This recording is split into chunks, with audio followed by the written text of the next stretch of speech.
제가 예전에 어떤 통계를 보니까 우리나라의 자살률이 상당히 높은 수치였던 걸로 기억이 나는데요. 그 순위가 정확하게 기억이 나지 않습니다. 그러나 거의 1, 2를 다툴 정도로 높은 자살률을 보였던 것을 보면서 이게 심각한 문제겠다는 생각을 해본 적이 있습니다. 주변에 이렇게 이야기들을 들어보면은 너무나 많은 고생을 했던 사람들, 그들의 삶을 들으면서 죽고 싶었던 적이 있었다, 자살을 생각한 적이 있었다 말하는 사람들을 심심치 않게 발견할 때 주변에서 말이죠. 이것이 먼 미래의 일이 아니라, 우리에게 먼 일이 아니라 가깝게 다가가는 일, 혹은 내가 겸하고 있는 일이 아닌가 하는 우려가 들기도 합니다. 죽는 게 낫겠다 한탄한다는 것은 이 세상이 그만큼 힘들다는 거죠. 죽을 게 낫다만큼 세상이 너무나 어렵고 힘들기 때문에 나오는 신음일 것입니다.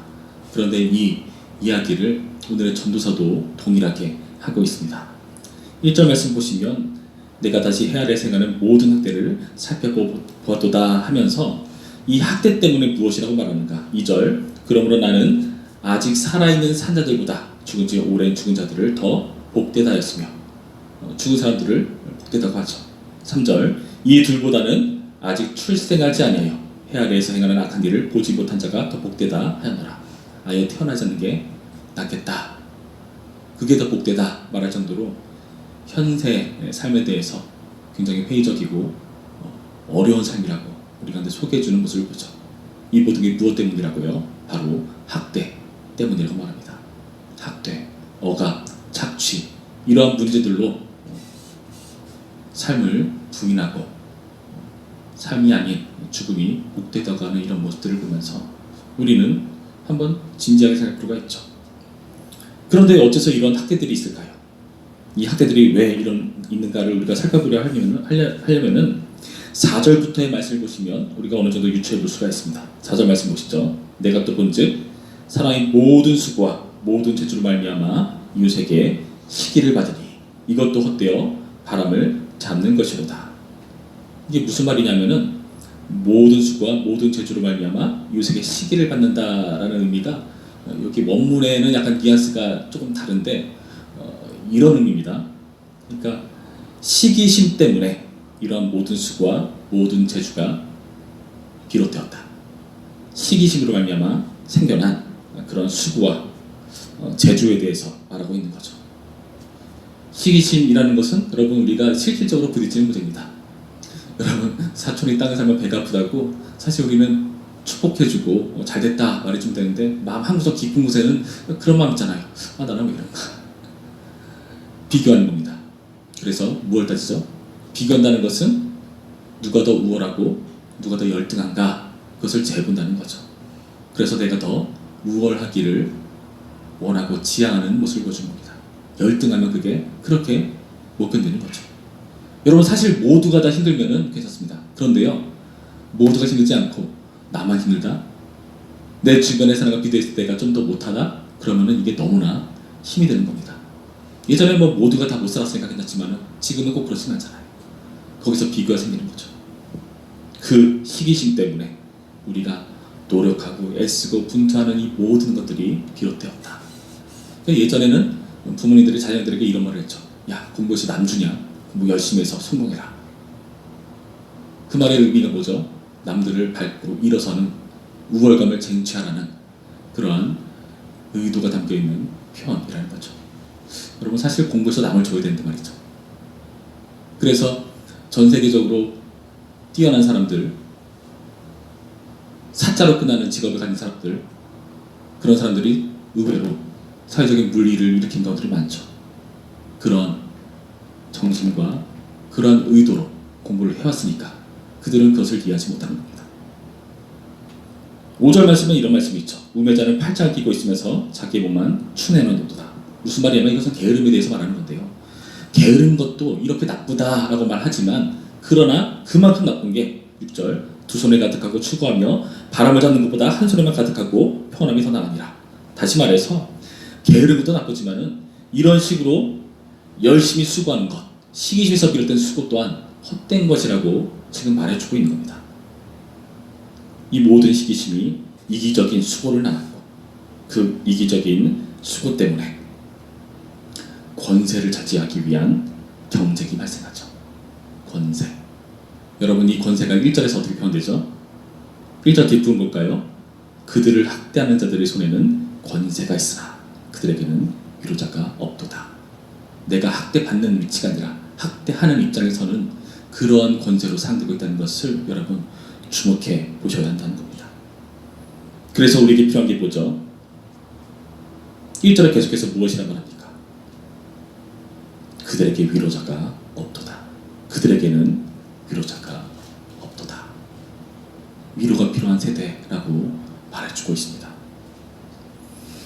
여러분, 해 아래 위로자가 없기 때문에 이런 학대로 고통받는 것을 어떻게 해결할 길이 없어요.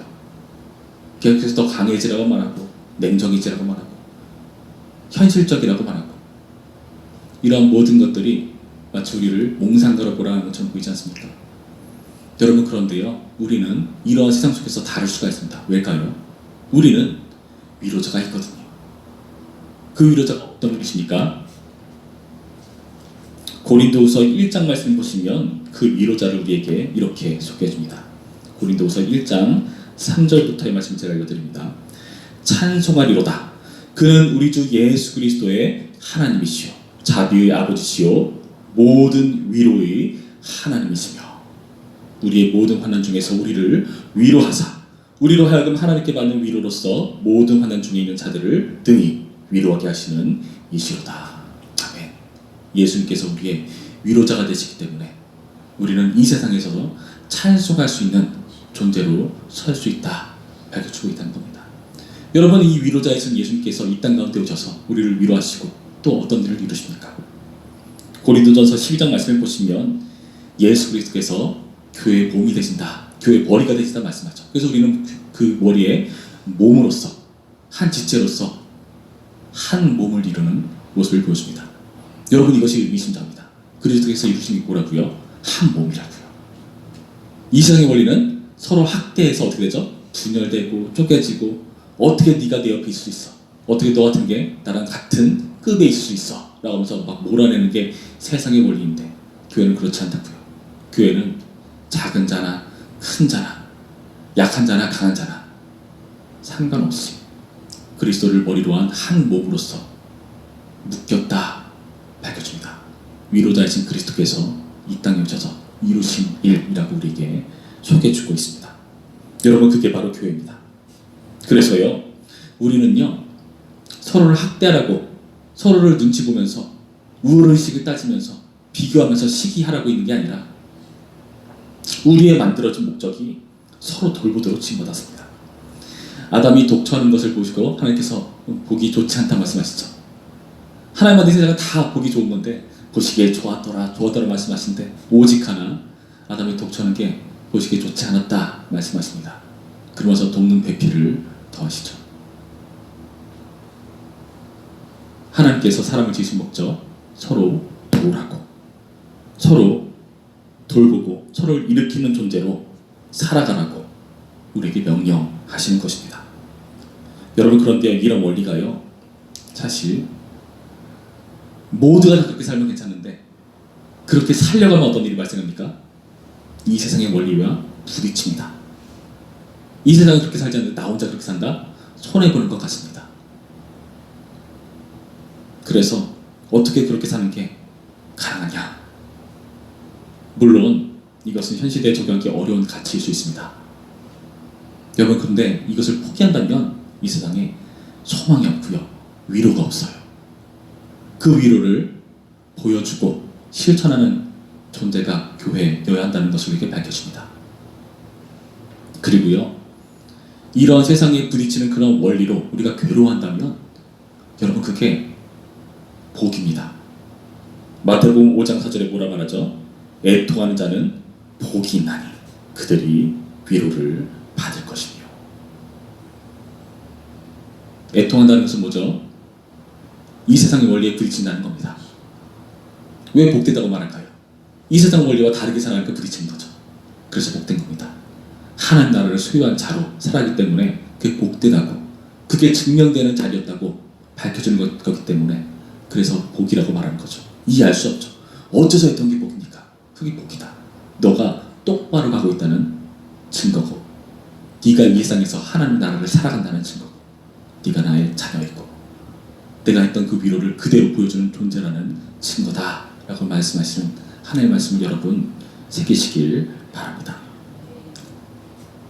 죽는 게 낫다, 이 세상은 소망이 없다. 여러분, 성경 속에서도 생일을 저주한 인물이 있었죠. 바로 욥이었습니다. 욥은요, 의로운 사람이라고 아예 전제를 해놓고 시작합니다. 그렇게 대단한 사람조차 고통과 괴로움 속에서 이상의 삶 가운데서 애통하고 신음합니다. 자기 생일을 저주할 정도로 말이죠. 여러분, 그렇다면 제대로 가고 있는 겁니다.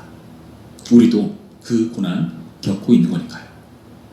욥의 인생이 반전되었듯이 주님께서 우리 인생 가운데 놀라운 일을 쓰고 계시고 우리가 알지 못하는 길들을 우리 가운데 예비하셨습니다. 우리는 한 척도 알지 못하지만 믿음으로 그것을 받아들이고 한 걸음 한 걸음 꾸역꾸역 살아가는 것입니다. 여러분, 위로자로 사시길, 위로를 받으시길, 그래서 위로의 교회로 서는 우리 모두가 되기를 주님의 이름으로 축원합니다. 우리 함께 기도하시죠.